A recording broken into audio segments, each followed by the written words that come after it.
and welcome to Get the Table, another wrestling roundtable discussion podcast with myself, Adam Wilborn, and the Dadley Boyz of WhatCulture, Michael Hamlet and Michael Sidgwick, here to discuss another burning wrestling issue. But before we get into it, if you're a fan of this sort of thing, make sure you subscribe to WhatCulture Wrestling on either iTunes, Spotify, wherever you get your podcasts from, for daily wrestling podcasts, where we review Raw, SmackDown, the Wednesday Night War between AEW and NXT, pay-per-views, we have interviews, more roundtable discussions like this one, and a roundup of the week, complete with a bloody good quiz, of course, on WrestleCulture. But as I said, I'm joined by Michael Hamlet and Michael Sidgwick. And gents, we are gathered here today to save Private Rollins.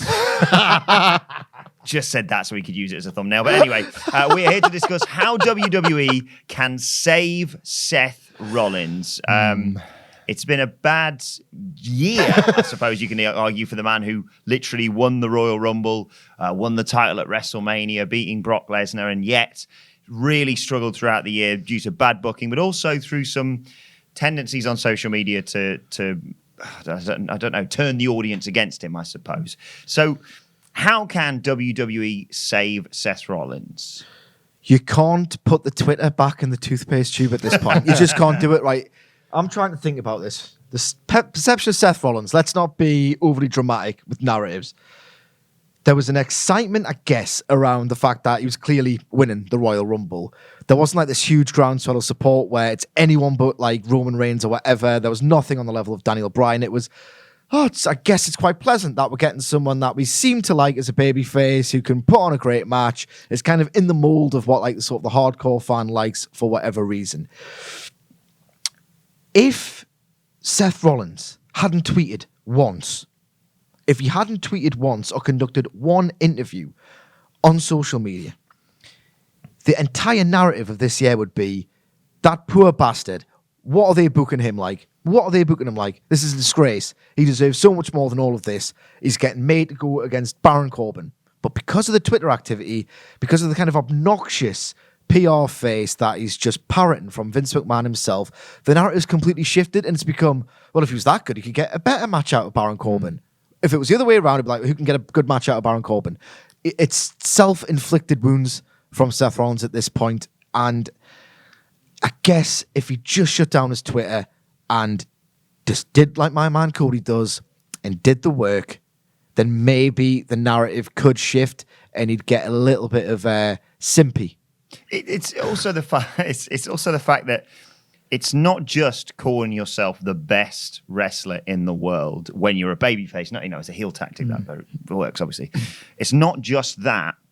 It's also the fact of going after some guys like Kenny Omega and Will Ospreay, which is a bad move in and of itself, but also going after his own former Shield brother and talking, as you mentioned, in the language that only someone like Vince McMahon would use about taking your ball and going home.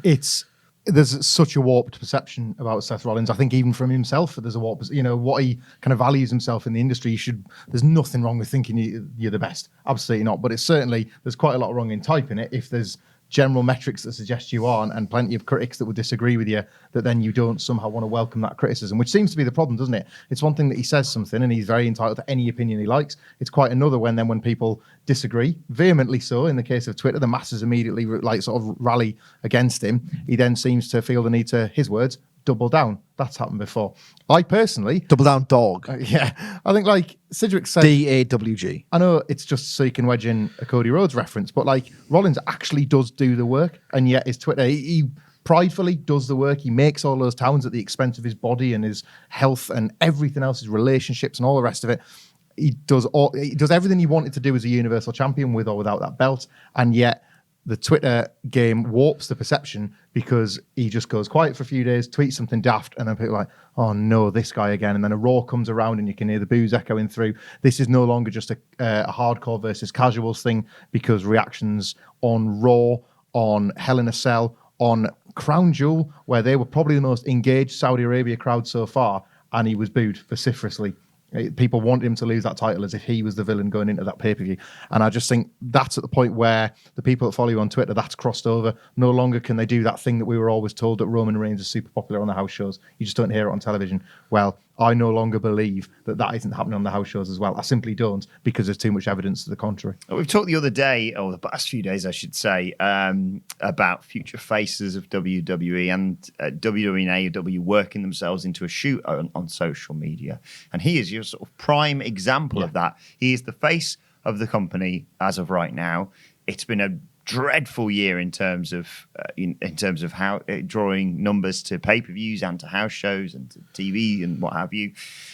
And yet, like you say, I mean, the prime example is that when he tweeted that hashtag from the fan who he was going back and forth between at Hell in a Cell. And also, to sort of couple onto that, if you are the face in the company, surely if anyone can say, and I don't want to hark too much about Hell in a Cell, but if anyone can say this is a really bad decision to end the match like this, it should be someone like Seth. And that's the thing now. What we've seen with Seth, even more than with Roman Reigns, is that whatever power used to exist from being the top guy has now been completely drained away. Whatever stroke John... Totally inverted. Yeah, like whatever stroke John Cena used to have, and we know it existed. He made decisions good and bad for the benefit of the company and himself. We sensed that it was still around with Roman Reigns, even though it was clearly being diluted because some of the things he went along with, Tater Tots and the countless other examples, a guy of his position should have said no to. With Seth, it has gone in reverse at this point. The things he's either not said no to or then chosen to defend have suggested that not only has he lost power, but he feels like he needs to consolidate it with tweets like that. That could be me misreading the situation, but that's how it comes across online. To defend Stomping Grounds when he could have just shut up and wrestled on the show. You know, just as one example, and there are plenty. CM Punk, I know we're going to get to him more, but he had quite a balanced view on Seth Rollins' current maybe life, in that he's been on that road and he's been that top guy and he knows the countless struggles that you have and the countless bits of push and pull. I'm not so sure there is any push and pull with Seth Rollins. I think it is him constantly trying to toe the company line and failing through Twitter. He really has drunk the Kool-Aid, hasn't he? Mm-hmm. So let's talk a little bit about CM Punk now, as we mentioned. He was on backstage recently talking about Seth Rollins. Seth Rollins responded by calling him a coward. Oh, it's made up. And like Punk was really balanced. Yeah. I know. Like, quite pragmatic. Before we get to that, actually, it's surreal to think, and I don't want to draw anything more out of this than needs be, but it's surreal to think that Seth Rollins on one side of things, Becky Lynch, who has been the queen of Twitter for the last 12 months. I mean, the fact that you can't, whether or not, you know, they discuss that sort of thing, the fact you can't pick up, you know, from what your partner's doing, the reason why she got so popular. I mean, at the end of the day, she's not his life coach. No. But you'd think, if you were having a mare, you'd think, hang on, I'm good at this. You're rubbish at it. We're a team. We're a partnership. Partners can help each other on Twitter, can't they, you know? So to return to the CM Punk thing, he says this on backstage. Seth Rollins responds. He's already called him out for a fight ever since CM Punk returned to, I should say, WWE television, WWE on Fox television. Will he face CM Punk eventually? This is what people seem to be taking from this row that the two are having. No, absolutely. It's just Seth Rollins desperately trying, as CM Punk himself said, to keep himself relevant by joining the CM Punk conversation. Put it this way, right? If you take CM Punk's words at face value, where he says a lot of bridges will have to be built, I've got no real desire to get in the ring, I think that will slowly ebb away as he gets back into the fold, however, indirectly. Put it this way, if CM Punk comes back to pro wrestling, right, he's clearly going to have the degree of creative control that always eluded him. I think he would actually demand it. He's literally going to want the last match of WrestleMania. Yeah, like he's putting on the last match at WrestleMania. He's been ripping up scripts since 2009. That was clear from the start before he even told us he was doing this. But in terms of who he lost against and who he was programmed with, he didn't have much say in that matter. Long story short, if you're CM Punk, even if this gets a mild bit of Twitter buzz on Wednesday mornings, if Rollins continues down this track, if you're CM Punk, are you really going to be interested in a match with Seth Rollins?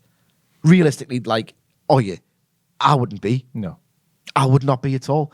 If he does come back, it ain't going to be against Seth Rollins, unless Seth Rollins, as we'll get to, turns himself heel and goes some way towards recapturing the aura that he had in 2015 as a dickhead. With this like gentle buzz that this Twitter beef, if you want to call it that, has created, I would... Literally everyone's saying, no, I don't want to see this. Well, and I think it might even be partially a work. It wouldn't surprise me if they've had a small conversation about, well, if you want to... Remember how like when Brett and Sean were ready to kill each other, but Vince thought it was a good idea to just let them express their feelings on television. I wonder if this is one of them situations where they thought, yeah, you can have a pop if you want, it'd just be a bit of fun. And then Punk thinks, cool, fair game, and he drops that little Seth in on the battle rap thing at the end of backstage, and then Seth like gets on his hindquarters and tweets coward. You know, it like that feels like straight away that's him missing the point of maybe what they, if they have indeed agreed anything. But more's the point, the start of it being fight me CM Punk.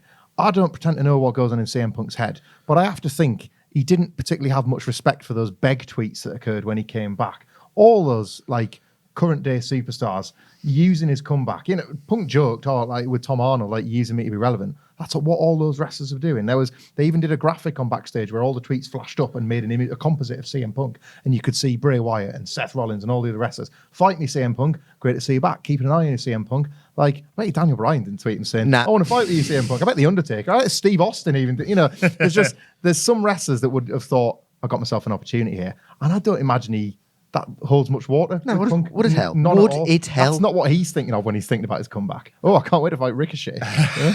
Putting all the Twitter stuff to one side. Sorry, No Ricochet. offense. Ricochet is amazing, but you know. Putting all the Twitter stuff to one side, whenever we talk about Seth Rollins, I always seem to mention Adam Nicholas because he was the biggest Seth Rollins fan I've ever met when we first started working together. And now he is captain of the anti-Seth Rollins fan club. He exclusively calls him Colby now out of sheer resentment. So aside from the Twitter stuff, where did it all kind of go wrong? Was it purely Twitter? The booking? Was it a combination? Right. I'm trying to think of this pragmatically. I do believe, honestly, that the narrative would be completely different if he hadn't have tweeted. I think a lot of people would feel sorry for him. I think maybe he would have got boos, but more the kind of, we hate the booking so much that we're going to boo Seth Rollins, not out of passion or like any kind of genuine animosity, but in defiance, as a rejection. It's just the Twitter thing, because I'm thinking back to before that tweet. I've always thought Seth Rollins was overrated.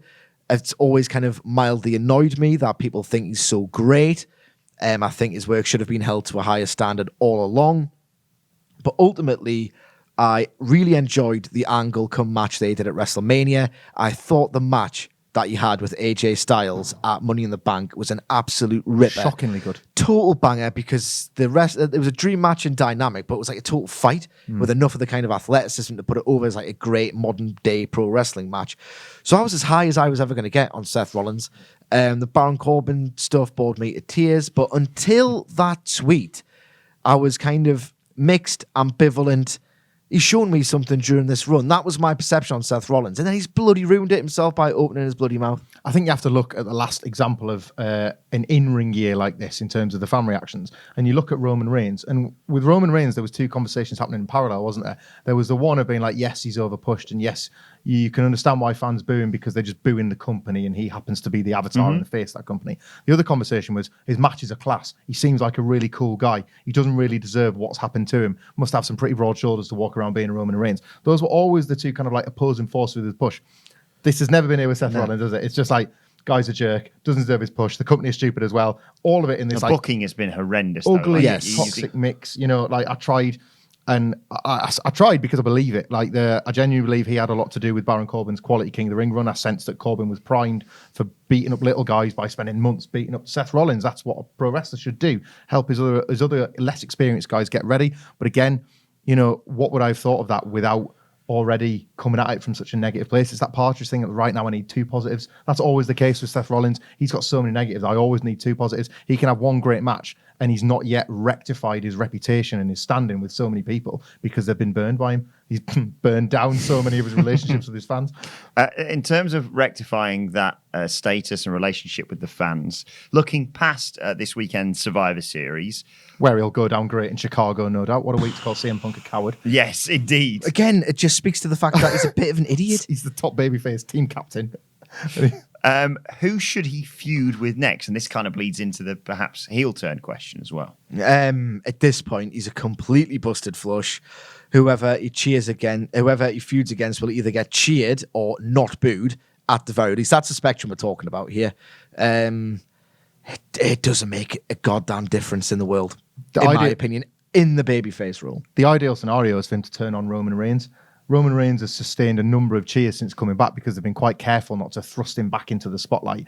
However, the Baron Corbin program shows how he's always going to skate on thin ice because it's a pretty daft feud they're having so far. And you sense that if it gets any sillier, come Royal Rumble season, people aren't going to really want him to win and want him to progress. And that's obviously what they're hoping for. Seth turning on Roman, either side of WrestleMania, let's say, would almost certainly like give fans that have been wanting to boo him for quite a long time the opportunity to. And then those cheers, those slim cheers that are there that like Roman Reigns has started to get, are likely going to get bigger because people are actually going to want to see him like smash his face all over with a load of Superman punches. It could be like the perfect program for Roman Reigns to look like the babyface they want him to still be. I think he's never going to hear the boos he used to get, but the reactions are still sometimes tepid. A feud with Seth would probably like cope with that straight away. And you think about, Seth Rollins being a heel, and like we mentioned that classic run a few years ago, this would have to be tweaked somewhat in terms of the way he acts. Yeah, absolutely. Hamlet's put the nail on the head there. It's probably the only salvage job I can think of. Seth Rollins basically just needs to be the twat that he was in 2015. It just seems like the most natural extension of his real life personality at this point. Which feels a shame, doesn't it? Like, that feels really sad. It does. To say that. It really does. But it just feels like every bit of this conversation, regardless of the phase of what happens in November, December, January, February, or the year afterwards, it's all this weird series of tectonic shifts that will never, ever reconcile the world in WWE. Like, we're having this conversation now. It would have been scarcely believable in, like, 2016. Like, no chance. I mean, 2016 was the year they had that match when you'd never have guessed if you were walking into this product after like years of exile, who the babyface and who the heel was. Now it's completely subverted, and the only constant is just the terrible booking of WWE babyfaces. So I know I'm skipping ahead and getting to your question. He should turn heel, but it fixes nothing. Fixes everything for him, nothing in the macro picture. He is at least, and wrestlers always say they want this, he is at least armed with the motivation for the turn. This would be akin, and this is the only way I'm comparing them. Each and every one of you made me do this. You had I don't have to explain myself. like Hulk Hogan. You should see my Twitter. I've been a heel all along. Yeah. This is the only comparison between Seth Rollins and Hulk Hogan I'm making. I promise this is not that kind of digging out with Seth Rollins. When Hulk Hogan turned in 1996, it's because WCW fans had turned on him first. This was a guy at this point pretending to be a babyface in a world in which he was despised. Seth Rollins is reaching that point, and the way that he could turn quite easily would say the gall of you fans to boo me when I saved this title from Brock Lesnar, when I slayed every beast put in front of you for you. I burned everything down. Everything down was burned. Broke my, what did he even injure? I can't remember, his knee, something like that. Like when I used to care. I used to remember stuff like that. Oh, come on, Like, that's too much. whatever it was he injured, like I injured myself for you, I broke my body for you, and this is how you repay me, like all that ammo is there for him to actually turn and it resonate. And then all of a sudden his Twitter patter is consistent with his character. He can be as obnoxious as he likes, and for all we know, he's just shooting. And that's the frustrating thing. All of a sudden, he'd probably like lessen on the Twitter and he'd go back to doing his Cyril Snail laugh instead. Like that would be his heel patter rather than just, why don't you be yourself, Seth? Nobody likes you anymore. Yeah, good idea. What is it? Like, I'd hate that because I hated that guy in 2015. Yeah. I'd rather him just be himself, and I can just feel comfortable disliking him. Yeah. So looking ahead, Survivor Series, as I mentioned, then the next big ones are, of course, the Royal Rumble, and we head into WrestleMania season. Would you have him sort of in and around the world title picture? I don't know when you'd want this turn to happen. I don't know what you do with Seth around this WrestleMania season because the title picture has come and gone for him. That much is apparent, at least for now. But if they try and do him in like a high-profile babyface mid-card match without a title, I just don't think it'll float. I think you'll get a terrible reaction at WrestleMania. I think he's nailed on to be one of them like last 6 or 7 in the Royal Rumble, maybe the final 4. Can't believe Seth Rollins has been eliminated. Yeah, I can. He was never going to win. Like one of those type of babyface guys. Finn Balor was the other year, I think, when he went the distance, Yeah, he feels a bit out of place at WrestleMania this year. So I do worry for him somewhat. Can he ever be rehabilitated to be a sort of world champion babyface, do you think? No. I think a lot of the conversation around Seth Rollins, because this year has been so defining for him, has like factored in this year and this year alone. I think what gets lost in the mix is that Seth Rollins has been on WWE television screens for like 7 years at this point. 7, that's an awfully long time. I think it feels like people thought he had potential as a top-line babyface for several of those years. So this kind of feels like a fresh development. But the long and short of it is that he has been on screens for 7 years. Like, that's a run. In terms of The Rock, Steve Austin, Hulk Hogan, Savage, like, that is a run. In any other era, that run would be over. And I think that's part of the reason why fans have been so quick to turn on him. So he's not offered anything fresh. He's been badly overexposed. A lot of this run took over 3 hours of the Raw era. In fact, I think it was like he debuted on the 3-hour Raw era.